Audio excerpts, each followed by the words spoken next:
screen okay? Yeah, can you give brief introduction for a minute, sir? Could you allow us to do that? Oh, yes, please, go ahead. Go ahead. Yes, sir. Dr. Shravan, please. Yes.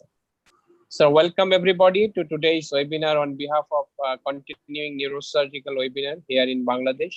It is our honor to have the great man in hybrid neurovascular surgery in this era, Professor Adnan Siddiqui, sir. Actually, this name doesn't need any introduction. Professor Siddiqui has a special interest and expertise in the performance of complementary microsurgical, radiosurgical, and endovascular techniques for the comprehensive management of cerebrovascular conditions. I think very hard to find anybody in the global neurovascular surgery community for his dedication in hybrid means of comprehensive management of cerebrovascular disease. He is a great teacher, philosopher, and innovator. Of course, everybody we know that, and everybody of us know his Buffalo score for endovascular management of arteriovenous malformation. Actually, all of us are very much helpful with this score for the management of endovascular treatment of AVM. And moreover, Nobel Humanity make him live example for the excellence in this field. He's right now working as a professor and vice chairman, director of Neurovascular Fellowship and Research, director, Canon Stroke and Vascular Research Center, Sunny University at Buffalo. And we have today we have our mentor, guardian, and skip patron who leads South Asian neurosurgery always from front, Professor Kanok Kanti Borua. He is a professor of neurosurgery, Honorable Vice Chancellor, Bangladesh Bangabandhu Sheikh Mujib Medical University. He was the past president of Bangladesh Society of Neurosurgeons. Moreover, he is our guardian here in neurosurgery here in Bangladesh. We have a renowned neurointerventionist in this subcontinent with us as a panelist. He's our good friend and friend of neurointervention here in Bangladesh. We love to go his center, and he also loved to teach us, putting his effort, great effort to develop his subspecialty in this subcontinent. Dr. Shukalan Purakas, Head Neurointervention and Endovascular Surgery, Institute of Neurosciences, Calcutta, India. And today's session is going to moderate by Dr. Mohammad Shafiqul Islam, Associate Professor, Neurosurgery, Dhaka Medical College Hospital, Dhaka, Bangladesh. He who always inspire us regarding hybrid solution of cerebrovascular disease. Dr. Shafiqul Islam, sir, please. Oh, very good. Sorry, very good morning, sir. Good morning. Actually, it is our pleasure to have you with our small group of teaching. I think all the members of this group, some of them are neurosurgeons, some of them are radiologists, some of them are young neurosurgeons and senior residents in neurosurgery in Bangladesh. In fact, they are very much waiting for your talk regarding neurohybrid technique. I think it is going to be a motivational talk for them in neurohybrid technique. And you know, in Bangladesh, interventional surgery is just growing up. I think your lecture would help us to catch this subject among our junior colleagues. So without wasting time, I would request you to please Thank you. start your talk. Thank you. Thank you very much for this very kind introduction. It's my absolute pleasure and honor to be able to speak to you. And I'm happy to get on this format again. What I'd recommend is that everybody go on mute and only come off mute when you want to actually ask a question. That way there's less noise. I think that would be advisable for all the audience to do that. Anyway, without further ado, what I ended up making is a talk on just hybrid surgical and neuroendovascular techniques where these two really truly come together. Here are my disclosures. I have many involved with innovating new devices, and you can see I'm very actively involved in clinical research, trials, and companies in trying to figure out better ways of doing things that we currently do every day in our lives. So anyways, I think it's important to understand that there are limitations of open surgery, primarily because you can only get the perspective that you get from the vantage point of the one that you have, whether it's a terional approach, or it's a subtemporal approach, or it's a far lateral approach. You don't get a 360 comprehensive view that you can easily avail yourself when you're doing endovascular. So I think it is important to recognize that there is lack of complete occlusion of aneurysms noted in large, well looked at series. And similarly, whether it's an aneurysm or an AVM, post-procedure diagnostic angiography is very important. And DSA really remains the gold standard, even though we have all sorts of fluorescence angiography available with indocyanine green. It's not as good. What you see on indocyanine green angiography under the microscope is what you see with your eyes. You don't see what is behind, which is hidden. And so angiography, really, DSA remains the gold standard. And so the hybrid OR, the concept is put everything that you need to treat these patients in one place. And while you don't need it for absolutely every case, I think in most cases, in vascular cases, it is really advantageous to be in a hybrid suite. And the setup for that is that it's a typical operating room with an operating room table, but then it has a C-arm associated. And this is a Philips machine. We ourselves here have a Siemens Zigo, which is a robotic arm, C-arm, which allows you to be much more manipulative, and it hangs far away. So it's not as obstructive in terms of bringing the patient in. And then the rest of it is a standard neurosurgical operating room with all the standard equipment that needs to be there. I think it's important to understand that with an intraoperative DSA, things are changed in terms of what you were going to do if you did not have angiography. And the best part that I like is that you fix the problem before you close the head. I think that's so important that you do that rather than discovering the next day or later that afternoon or a year later that you had not finished the job and the patient has an adverse consequence because of it.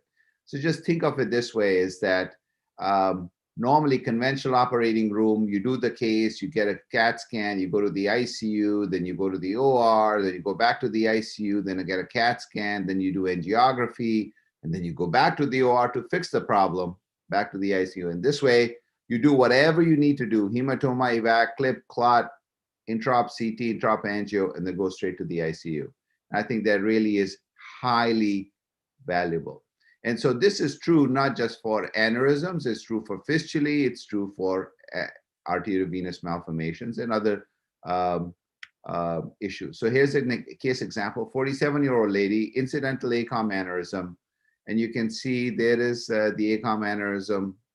She had this discovered. We do vessel wall imaging on MRI. There was significant enhancement there. You can see the little globule, which is sitting.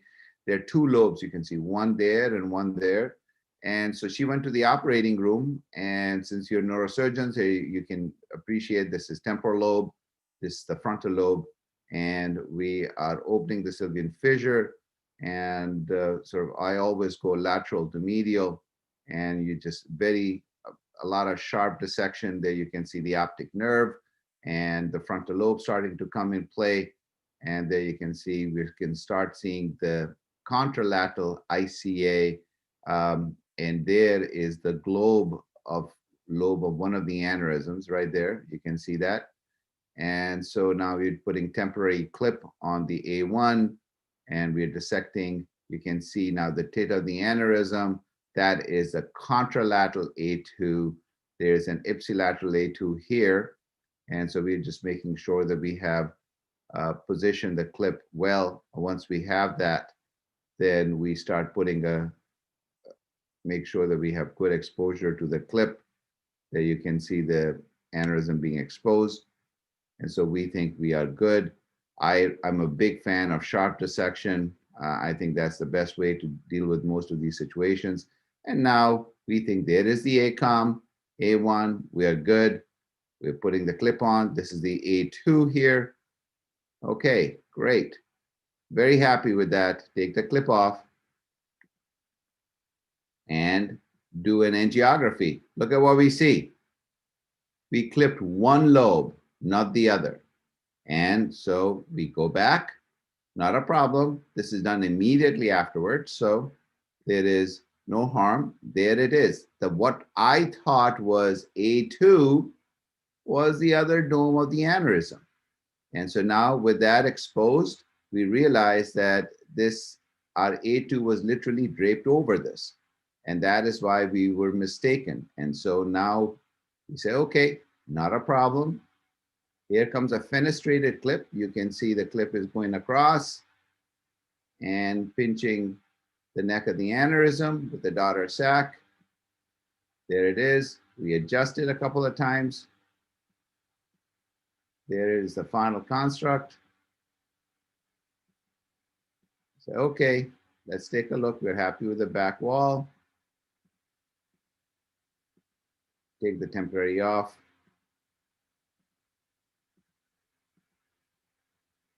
And do an angiogram, and the aneurysm is gone. So that is the value of doing this while the head is open and the patient leaves the operating room well. Here's another example of a Spetzler-Martin 3 arteriovenous malformation, 22-year-old who came in with this monstrosity, left frontal lobe, and you can see lots of vascular supply in the primary motor area. I did multiple staged embolizations. In the end, ended up leaving a couple of these branches, which I believe went to SMA region and the motor strip. So there it is. One went to the SMA region, the other went to the motor strip. It was shared, and I thought it was just safer to take these in the operating room. It was a large volume, so I was afraid of gamma knife radiosurgery for something like this, causing harm in her dominant hemisphere. She was young. I thought this was best. And you can see stage embolization 5 times before I go through this. And so here is resection of the AVM. Again, I'm a strong believer in very sharp dissections all around, find the planes around the AVM. And I'll sort of skip through these in faster dissection. You can see always go around the vein. That is the best way to find the plane. And once you have discovered it, then develop it circumferentially in all different areas. And I sort of developed this and continued and continued and continued and continued. This is the very end where we are now dealing with the red devils at the very base. And once we have all of them resected, there is the clip going on to the major vein. And you can see it's a sulcal AVM. It was basically had dilated the cell side. And so we think we've got everything, and I do it there. This is actually after the intraop angiogram. There was a small residual that was left, and there is the final one. And we do an angiogram, and I want you to appreciate when we do the angiogram, the first one showed us that we had a small residual right here, right there, anterior inferior part. We just went back. After that, found that little clump because we had basically truncated the AVM right in this region and took the rest of it out, and the patient made an excellent recovery. She did have transient post-op SMA, but NIH of 0, modified Rankin score of 0, wanted to play soccer at 3 months, and I said no. Anyways, here's another case of this is a good case again of a very difficult case that came to me with a woman who had increasing left MCA aneurysm, had vessel wall enhancement, and this is where you can sort of see this is the MR technique, and I really think this makes a huge difference. So there is the aneurysm, and this white here is post-GAD enhancement of the wall. And it's truly a fusiform aneurysm, and you'll see that you can see this enhancement of the wall, particularly on the outer aspect. So when I play this, there is now the aneurysm, and it was a fusiform dilatation of the entire bifurcation. So there's one branch, here's another. And my concern with sort of standard techniques was this, and this was quite wide. So this is about, you can measure, this is about 13 millimeters by 8. So in this plane, it looks straight, but it was more like a triangle with one branch coming out this way, the other branch coming out this way. So they were quite far apart in space. And so again, in this case, you could consider flow diversion, but then you'd be jailing one of the branches on the dominant hemisphere. You could do Y stenting. Again, it's a big aneurysm. I think those options are there. And this is, now you can appreciate what it looks like. And my problem with flow diversion was that the width of the neck at the end was almost 7 millimeters. And I elected that this is somebody that we can treat with a bypass. So this is our result from a bypass operation where you can see the radial artery graft to the superior trunk, and then an MCOM bypass to the inferior trunk and a distal clip occlusion of the aneurysm, which allows for complete reconstruction. There you can see graft this way and the aneurysm occluded. And so the patient actually neurologically did very well, went home day 6. I think this sort of, again, explains to you that intraoperative angiography. So that's the first example of what we talked about, which is doing standard angiography to confirm the surgical outcome. The second is surgical access for endovascular therapy. So let's take a look at that. This is a 53-year-old who came in with a left occipital arteriovenous fistula based on non-invasive imaging. There you can sort of see there's a fistulous connection and retrograde cortical venous drainage in what appears to be based on the transverse sigmoid junction. And here's a lateral view. Again, you can see feeders from the posterior meningeal. There's a fistulous part, and there are multiple cortical draining veins which are draining this. And look at this middle meningeal supply, which is very, very, very tortuous. And there are severe turns in the posterior meningeal supply, and there's only transosseous supply from the occipital. Again, nothing quite optimal in terms of endovascular access. And I can tell you, the overwhelming majority of these we treat endovascularly, successfully, and curatively, usually transarterial. But in this particular case, our best access was middle meningeal, and even with a nice Magique catheter, we could not make these multiple loop-to-loops. You know, there's a limit to what tubes can do in very tortuous anatomy. So what do? Well, there's another way of doing it. All we need to do is expose the middle meningeal above the tortuosity. So if I could get here somewhere, I could easily treat this with impunity. So we just did a small craniotomy, and actually didn't even do a craniotomy. You can see all I've done is I've taken the drill and shaved the vessel, the bone, over the middle meningeal. So I've never opened the head or the dura. There it is. And there, just using my hand, and what I do is I take an arachnoid knife and make a small slit in the artery, just a tiny poke hole, and then with my wire sticking out of my microcatheter, I use my hand to directly just catheterize that under fluoro. And once we have that, we're in the hybrid suite. That's exactly what I told you I was going to go. I have an intraop angiogram to make my roadmap. I catheterize this. There's my microcatheter. There you can see I've advanced the catheter. I went somewhere around here all the way till about here, and then onyx this with impunity with curative intent, and the patient does very, very well. So I think this is the value of being able to do it. Here's another example. This is for a CC fistula where we just had tried deep petrosal approach and could not from either side. Again, it's rare, but we got an eye surgeon to give us exposure and expose the superior ophthalmic vein directly. There is the superior ophthalmic vein on the angiogram. Again, a small purse string on the vein, always important to put the purse string so you can ligate it at the end. rather than have bleeding in the orbit, and then catheterize this directly with the microcatheter into the Cavanaugh sinus. And there you can see coils and onyx, and that cures that AVM. Here's a really interesting case. It's a 27-year-old who had presented with a left temporal lobe seizure in 2006.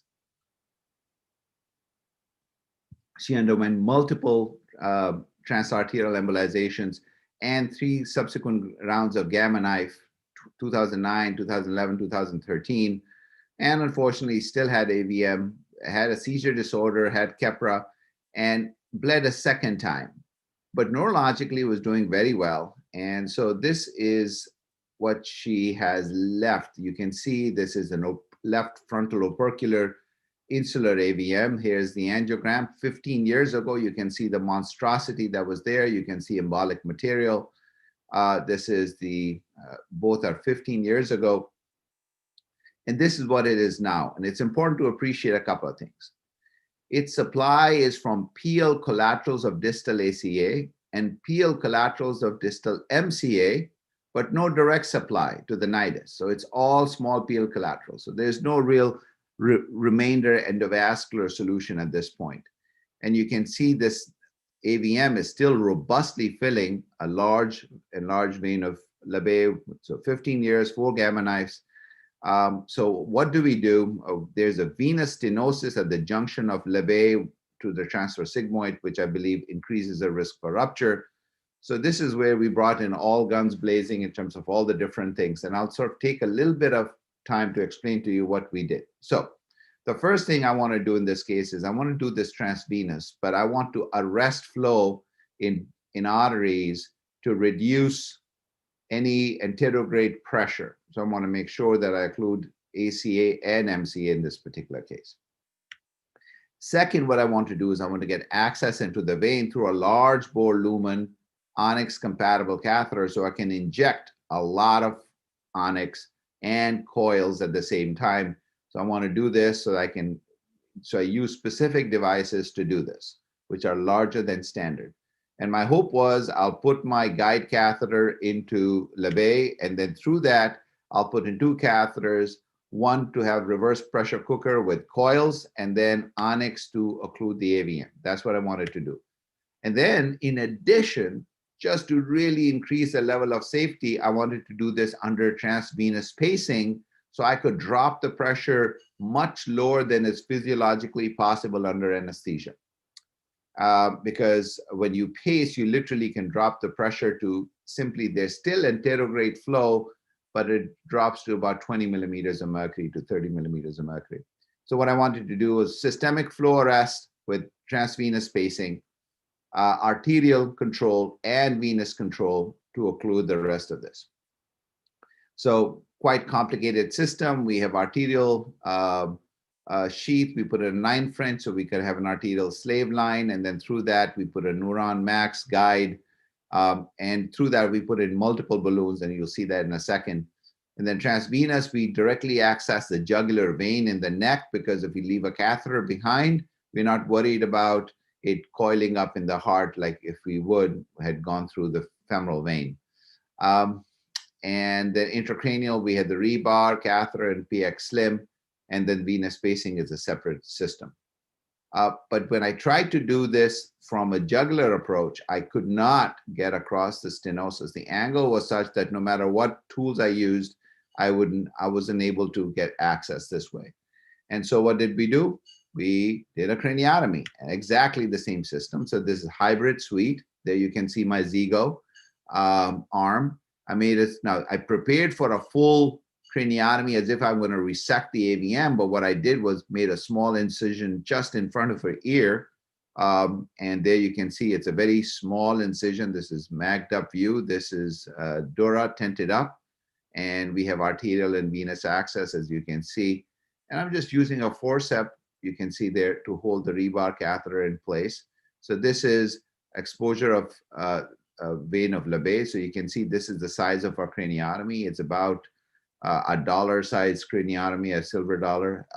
And we go ahead and expose the vein. And once we have exposed the vein, then what I took was an opportunity to really measure the flow in the vein and using different manipulations. And I think that's quite interesting. So let me show you when we did the measurement of flow, normal baseline, this Lebet was carrying 120 milliliters per minute. And then once I inflated, I did pacing, it dropped to 40 mils per minute. And you can see the pressures dropped to 39. And then when I inflated the balloons, it went down to 2 mils per minute. And I believe that is the safest way to be able to do this. And so this is hybrid suite. This is the angiogram. And what I want to, again, make you appreciate is there's a balloon in the ACA and there's a balloon in the MCA. And you can see gradually, this is the filling through collaterals of this large vein. And now in the hybrid suite, you can see there is, my balloons are in place. And this is the point at which I have entered the vein. So directly, you obviously get bleeding in your face when you do that. You have to be prepared for it. Just a little gel foam and carotid takes care of the spot once you have entered it. But yeah, blood does shoot to the roof when you first insert this catheter. There's the tip of my microcatheter. And look at how rapidly this occurs. So I put a clip on the vein, balloon in the MCA, balloon in the ACA, and this is onyx being injected through a microcatheter. And this just rapidly fills up the entire nidus and residual and goes into all those small collateral channels, as well as you can see channels that are the middle meningeal supply to this as well. And this is immediate intraop angiogram that shows that while the MCA, CF feeders are no longer feeding, this is an external angiogram showing that I still have delayed filling from the middle meningeal supply. There you can see these supplies which are getting into the AVM but have no way out. That's where danger comes in from the post-procedure ruptures. So not a problem at all. I'm in the hybrid suite, even though I thought I had embolized everything. And we had done a craniotomy here. There's still supply. My craniotomy is out here. This is supply that's not surgically accessible. So immediately I go into the ECA and I embolize these. Again, there you can see at the end, I have now embolized the pedicles that were the middle meningeal pedicles. So there's no longer any supply. There is the embolization cast. And this is the final result. This is complete embolization of the AVM, no residual AVM left, and the patient did spectacularly well. Continuing a couple more cases, and then we can stop. Endovascular rescue of microsurgery. So there's a 73-year-old who comes in with symptomatic carotid. There's a high-grade stenosis. This is an outside angiogram there. You can see the critical carotid stenosis. He goes to the OR and gets an endarterectomy outside, comes back to us 2 days later with acute right hemiparesis. And we do imaging, and what we see is some watershed type hits on diffusion in one line between ACA and MCA. Here's a profusion scan that shows decreased flow and increased volume and increased time. This is a classic hypoperfused hemisphere, sort of like when we see with stroke. And when we do an angiogram, this is what we see. Well, it's fresh, it's endarterectomy, go back to the OR. You certainly could do that, but you never really quite know how far the clot extends in the operating room. And you don't know what you're doing if you are doing this in the standard operating room. Hybrid is a different matter, and certainly we have started doing it that way. So what do? We went with the endovascular route, and I'll show you our setup. So we used flow reversal to do this. So this is the plan. We go up with the balloon guide. This is the Gore balloon guide, no longer available in the market, but I loved it. I thought it was very unfortunate they stopped it. And through that, we put a balloon on a wire, like the PercuSurge balloon. This was the Gore wire balloon. So stop flow in the ACA, stop flow in the common. So only blood flow would be coming backwards, and connect this to a venous return system right there through a filter back into the femoral vein, so that you're not losing any blood while you're doing this. And basically, you have blood flow coming down, and then from the venous sheath, it's going back into the body. And then underflow reversal cross the lesion. And so this is what you basically do. There is my balloon here and a balloon here. And I'm having a hard time crossing this with a microcatheter. So I actually bought an MPA catheter and crossed the lesion with that, with the microcatheter through the MPA. And once I had distal access into the petrous, now it's straightforward. And I put in one stent. But this is the reason why I don't like to do these in the operating room just as a pure return to the OR. Again, hybrid suite is a different matter, is that there's all this clot that is sitting in there. So I just rapidly, so I inject contrast very slowly. You can see it's layering in there. I can see this, and I just aspirate it right back. And I can see this clot there. And so what do? I do an IVUS, intravascular ultrasound, which shows that there's thrombus still sitting in there. So I put a second stent. And now what I'm left with is I've trapped everything, but there's this blob that's sitting in there. Is it intraluminal, extraluminal? So again, we do intravascular ultrasound and confirm that it is extraluminal. I'm happy with this. And then I restore anterograde flow, and the patient does very, very well.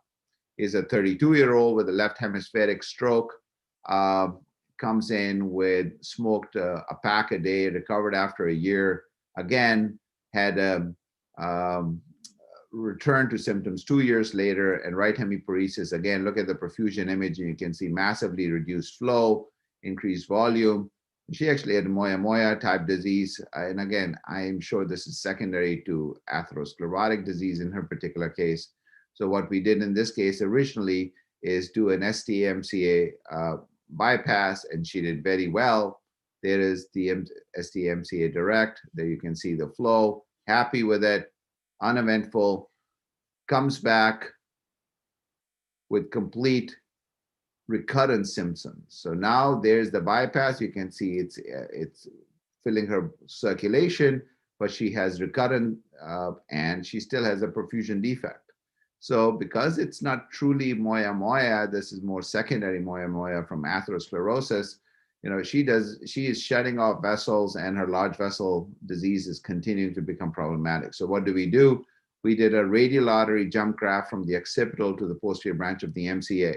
Initially did very well, but then she started becoming recurrent with recurrent symptoms. So this is the bypass graft, and you can see it's almost going nowhere. It's got very, very little flow. And there is my occipital artery to radial artery graft going up. And this looks minuscule. It looks awful.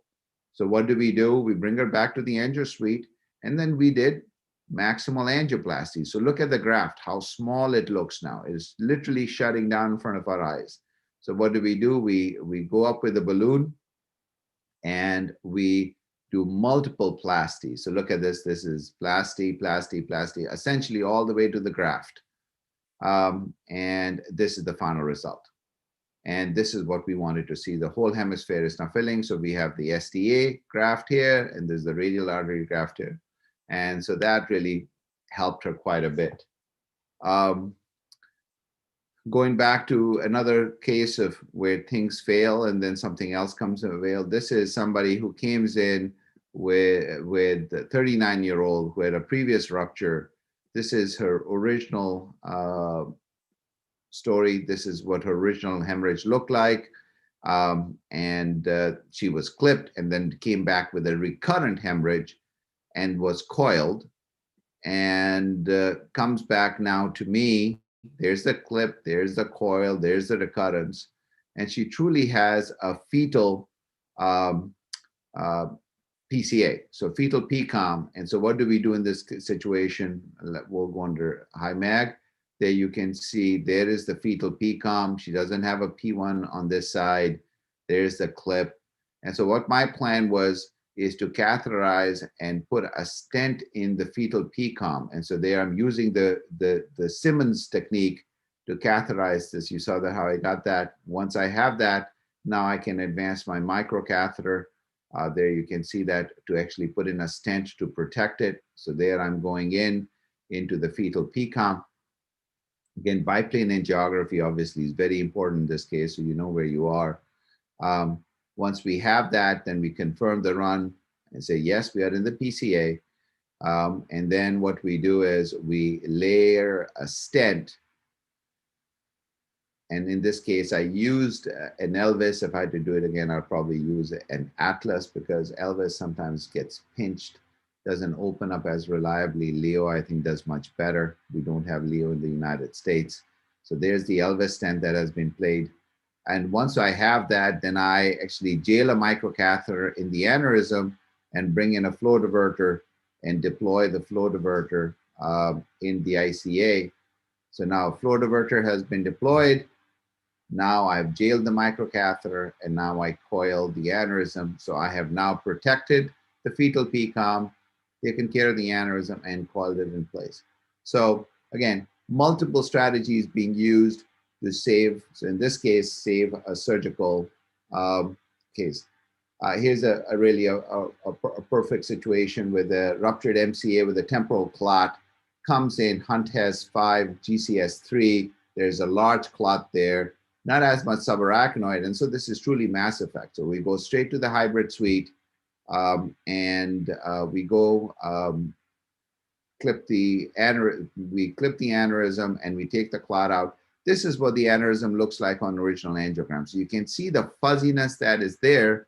And I believe that putting in coils in this case would be problematic because we need to go to the operating room, take the clot out. I think this is a perfect case to actually clip this aneurysm. Okay, sounds great. We clip the aneurysm. There you can see the fuzz. That's all thrombus sitting in the dome. And we do immediate post-op angiography and look at this. The vessel's completely occluded. What happened? I think that the thrombus from the clip, when the clip pinched the aneurysm, some of the thrombus occluded the vessel. So I want to be conservative. I do angiography. You can see sort of the flow distally looks like it's okay. We have monitoring. So initially I tried to do aspiration alone, try to do adapt. And this is after the first pass and you get some flow, but it doesn't work. I really don't want to pull a stent retriever across. Do a second one. You get some flow, but a minute later, it's starting to occlude again. There's occluded again. And so third pass, and I think it's time for a stent retriever because it occludes again. Okay, so we pull a stent retriever, and this is the result after the stent retriever. And she actually, this is the final result, and she ended up doing very, very well. Here's her exam a month later. And this is the clip. Looks good, craniotomy looks good, vessels look good. But it's not always a one-way traffic. Surgery is needed to save endovascular as well. So here is a large ACOM aneurysm presented originally with a rupture, was coiled and then stent coiled, and then came back to me with this recurrence. So there is now a large recurrence. The aneurysm clearly has grown from the original case, and the way it was positioned is that the stent was placed in the ipsilateral A2, which is of no value. So I tried to convert this endovascularly into a Y stent construct so I could coil it. And I brought her back a couple of times. I was unsuccessful in being able to make the turn to get into the contralateral side through the aneurysm because that was the only way. It's a wide neck aneurysm. So what do? You can see the aneurysm continues to get larger and larger with each follow-up. So what we did here was we actually did an A3 to A3 bypass. Here I'm going to show you again, there's the two pericallosal vessels which are lying next to each other. You put them together side by side, you make an opening, you start suturing them, one wall inside, the other wall outside. And once you have put all of them together, there is the final bypass being completed. You restore flow. There's ICG showing you flow going both directions. And then when you take this next clip off, as you will see, you have excellent flow going bilaterally. You take it off, and now you can see the bypass is open in both directions. And so this, then in the hybrid suite, I brought a microcatheter through into the aneurysm and just coiled it shut. So I coiled the vessel, and now there's the bypass, and it's retrogradely filling the ACA almost all the way up to the aneurysm. And this is the final result. There is the bypass, and you can sort of see the bypass is wide open, and the retrograde filling goes all the way down. This is 1 year follow-up, and she did very well. Here's another case of microsurgical rescue of a carotid stent. So this is a woman with severe atherosclerotic disease, critical stenosis, previously symptomatic, comes in for a cabbage. So this is an occluded left ICA, and this is her right ICA, which is severely stenotic.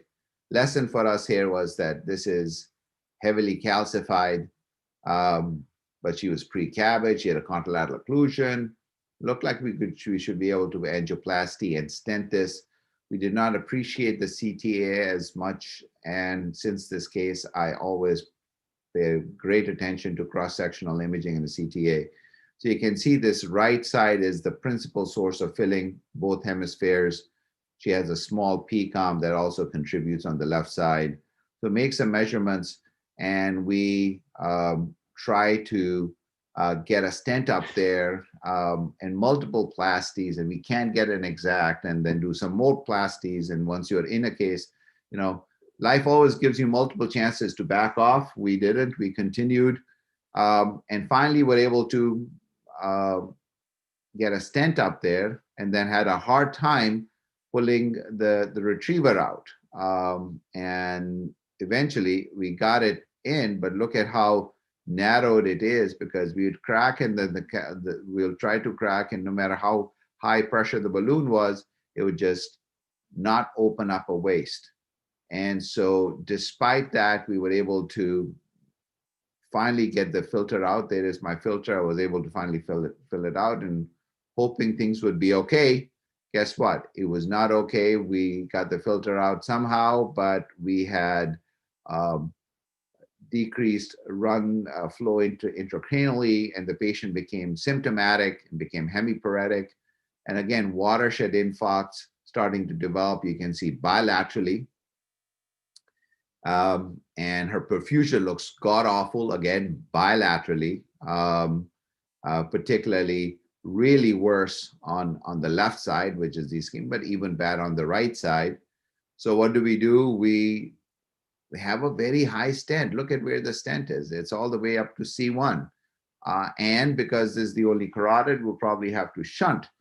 So trying to get exposure there can be quite challenging, but that's what surgeons do, is go in and try to figure out ways to fix them. So I remember this case distinctly. We took a retrojugular approach to get a higher exposure of the carotid. This is what it looks like on the CTA. We took her to the OR, and we put in a shunt, as you can see. We have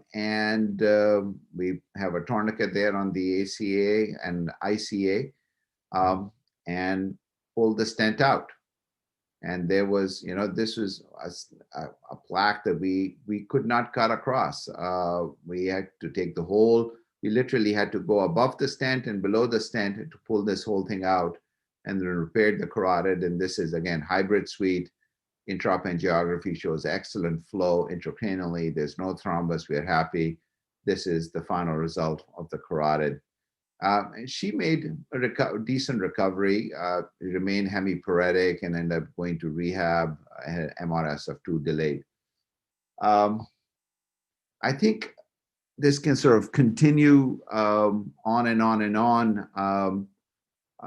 Let me see if this is sort of interesting. Yeah, this is, again, simple case. Arteriovenous fistula, Connier type 4. You can see classic transverse sigmoid and entirely intracranial drainage through this large vein, draining into the petrosal sinus and then retrograde cortical. So go to the hybrid suite, and we basically go ahead and there you expose the vein through a retrosig craniotomy. That's cranial nerve 5, and just put a clip on this. So it's a standard retrosig craniotomy and one clip on the vein, and that essentially addresses the problem. And now there's 5 is free, just coagulate it and then cut it. And that's the end of the fistula. And this is sort of the final run. There you see, no filling of the fistula, confirmed in the hybrid suite before you leave the room. And then there's 2 hybrid where you do endovascular microsurgery together. This is a woman who comes in with a dilated right pupil, subarachnoid hemorrhage, big hemorrhage here. We do CTA on presentation. There you can see wide neck aneurysm, which is ruptured. So we get simultaneous access, groin access, and decompressive crani. So we're doing this at the same time. Open the scalp and the skull first, so there's no intracranial pressure. Second, aneurysm is coiled. Third, take the clot out through a temporal corsectomy. So there is the aneurysm. We coil it shut, with or without balloon. It's up to you if you wanted to do that. And then take the clot out and open it up very well. Final case, this is a patient who comes in with symptomatic carotid on the left side. And when we do a workup, there is high-grade stenosis with probably a mobile thrombus at the left common origin. And there's high-grade stenosis in the ICA on CTA as well. So there you can see the thrombus. We get access at the level of the clavicle, so between the 2 heads of the sternocleidomastoid, and get direct exposure. You can see there's a small linear incision just above the clavicle between the 2 heads, and we put a tourniquet around the common carotid artery. That's where it's there. And then we connect this to this en route system, which is flow reversal system. So there I'm getting exposure. You can see I have exposure to the vein, to return flow, exposure in the neck, anterograde flow.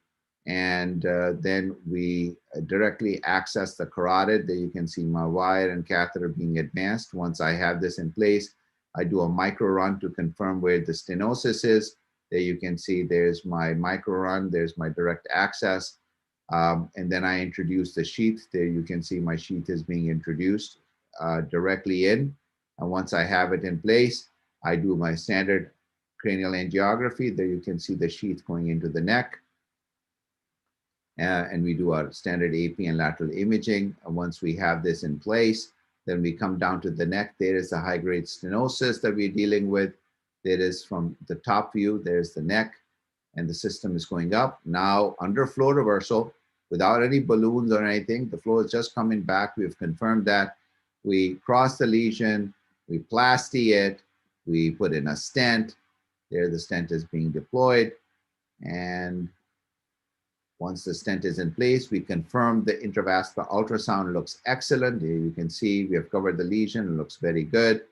Now, once we have done that, we take the sheath and reverse the direction. So there you can see reversing the orientation of the sheath. So just instead of going north, now we're going south.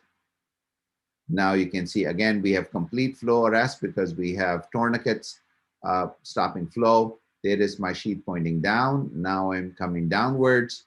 There you can see the wire is coming across. There is my lesion. There's my balloon. I have a pigtail, so I know how to localize it. And I, under very careful sort of optimization of exactly where I need to be, I start opening the stent. There is the stent been deployed. And then once that is done, we confirm that we have it in the right place. we confirm that, and then we stop the reversal of flow and put a purse string in to occlude and then do the intracranial run. So I think it's important at this point to understand that there's certainly a cost. And when I think about places like Bangladesh or Pakistan or India, where resources are at a premium, I think the value of putting these things together so that you really can develop the harmony. In my personal case, I wear both hats and I practice both ways. I just showed you. I'm not a bypass expert or an endovascular expert. I am an expert of treating surgical cerebrovascular disease through whatever means necessary, including radiosurgery. And I think that's the value of putting it all together so that there's really no inherent bypass. And I think at this point, I would stop and take any questions that you might have.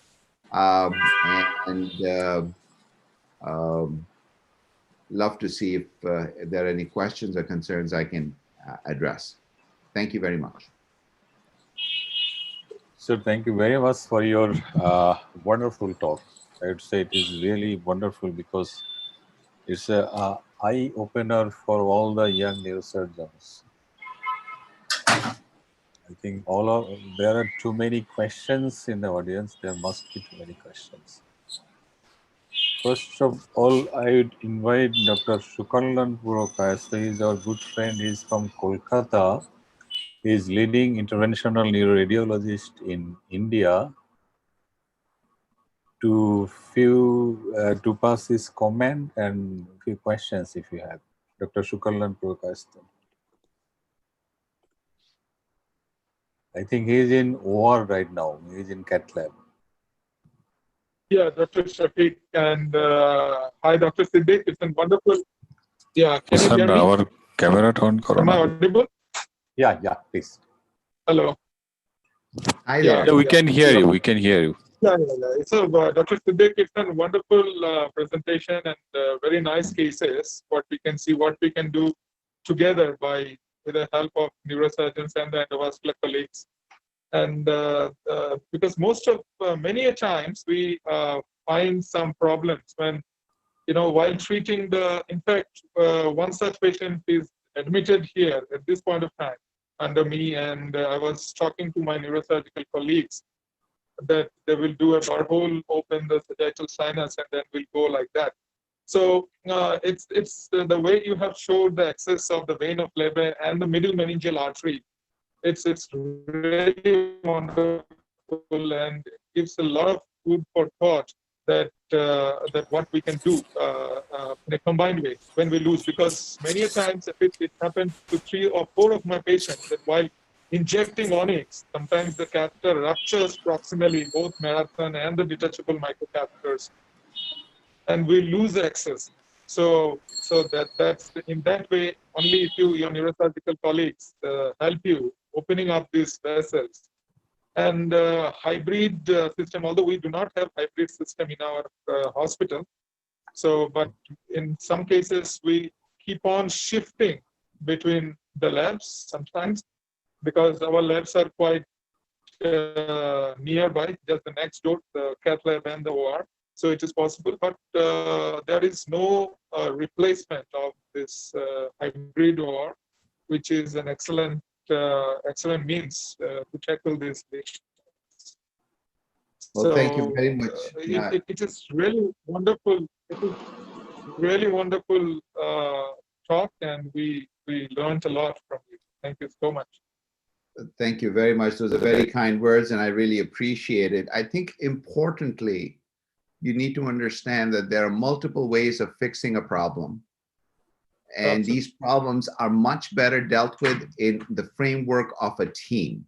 They are much Absolutely. better dealt in the form of, in the setting of where people are contributing together for the care, and many times requires multiple approaches at the same time. So I think it's really important to keep that in mind. Yes. Yeah. Thank you, Dr. Shukrlan. Thank I you. think we have our senior professor, Professor Moinul Haq Sarkar, in the audience. Professor Moinul Haq Sarkar, sir. Can you hear us? Professor Moinul Haq Sarkar. Sir, শুনতেছেন কিনা? Professor Moinul Haq Sarkar, sir. Hello. Sir, he needs to unmute himself, sir. Sir, can you hear us? Sir, he's not doing it, sir. Dr. Salek, you want to make some comments or any questions you have, Dr. Salek? Dr. Salek. Salek, please. Salek, শোনা যাচ্ছে না রে?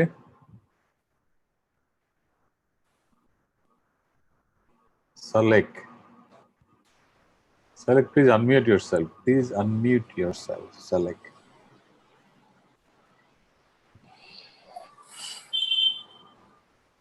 Salek.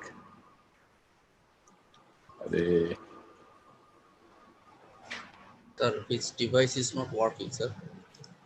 Sir, can I ask you a question? Yes.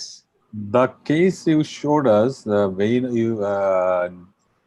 the hybrid way of your AVM embolization, Right. you punctured vein of Labe intraop. Mm-hmm. Is this your failed case?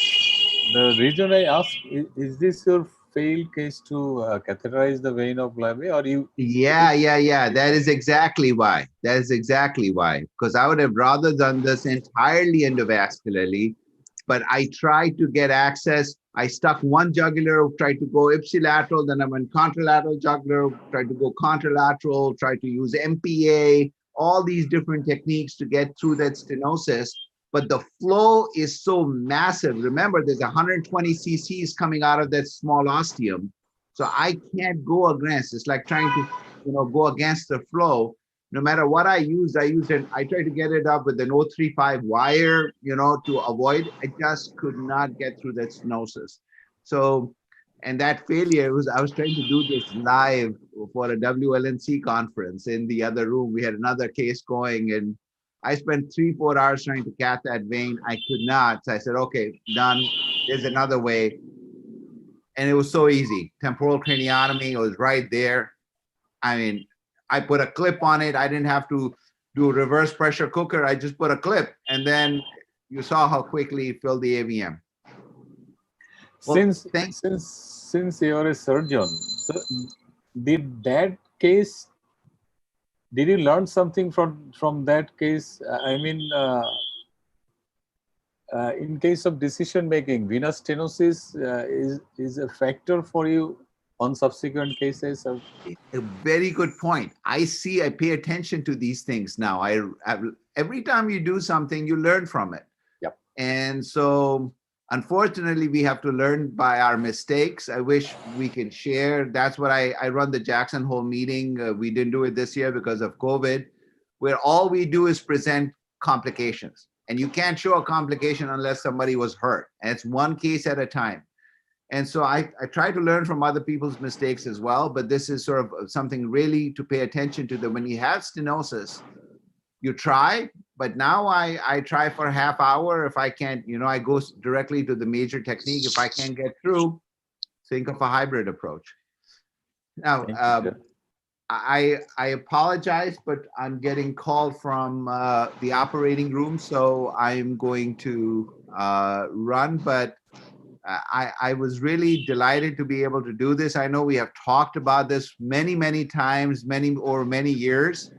I was hoping I would do this in person. Maybe in the future I can, but I would be delighted to get back on with you guys and talk about other things if that is of help. So I appreciate everybody, and I really wish you all a very good evening. Thank you. Thank you, sir. Thank you for Thank you, sir. Very good evening, sir. Thank you very much.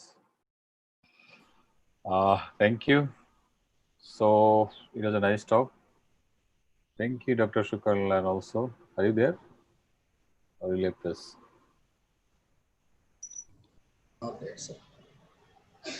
Dr. Shukalan, No, sir. are you still online or you left us? Dr. Shukalan? No, sir. He's not here, sir. He has left, sir. Okay. Sir has left, sir. So, I would say it is a very good talk. Actually, Shomon, how do you feel? It was a Yeah, sir. It was an excellent talk. Excellent talk. Excellent. eye opener for me actually. Really. Learned a lot. Because endovascular way, sometimes it is so difficult to have access to the lesion or target. But microvascular, if we think microvascularly, then it is very easy to enter into the lesion. So, good session. Shukalan sir joined again, Yeah. sir. Hmm? Shukalan sir joined again, sir. Dr. Shukalan, do you hear us? Yeah, I can hear you. It was a great talk. And Dr. Adnan Sami left us because he had to join to the OR. I have a question to you Okay, regarding one of okay. my case. Shukalan, we have a case of CCF, just different case. Can I discuss with you now? Okay. Yeah, sure. A young boy of 17 with a history of trauma.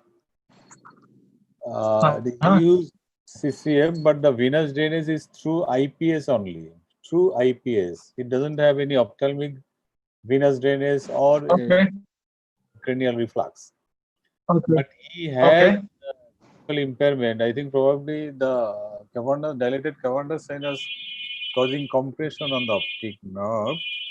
Huge venous leg. I think it is 3, 4, 5 times size of the Cavanaugh sinus. Yeah, that is one possibility. Other possibility is at the time of trauma, did he have any contusion of the optic nerve? Greetings, Mohammed. Hi, John. And Hi, everybody John. else. And everybody else. Yeah, We televised it on Neurosurgical TV. Yes. Thank you very much. And we sent it to your associate Biplane for Neurosurgical Cocktail. And we sent we sent. He's a friend of yours. I'm sure you know that.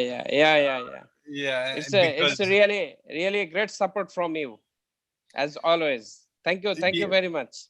Well, it's good information. The neurosurgery community needs to hear it. Yeah. You know, for Adnan, I guess it's not too early for him. It's surgeons. It's like 7 o'clock in the morning, so he's in Buffalo. Yeah. Too early. Yeah. Shubhan, can you tell the history in detail? Is the boy blind because of trauma, or he developed subsequently? Basically, he has some gradual onset of symptoms and progressively deteriorating. I think this is not due to trauma, actually. Okay. Since the leg is used, can you think transvenous for this balloon for this case? What is your option? No, transvenous you can't use balloon. Transarterial balloon. Oh, transarterial balloon you can try. Yes. You see, use Cavanaugh sinus, but doesn't cause any problem, or transarterial balloon you can try. What we do, we will take the image of that patient and we will send it to you tomorrow or something like this. Oh yes, sir. Sir, I have a query, sir. Shukalan, sir. Yeah. Patient has got a huge dilatation of the cavernous sinus. Basically, radiologically, that two bulb of cavernous sinus is compressing the chiasm as well as the right optic nerve.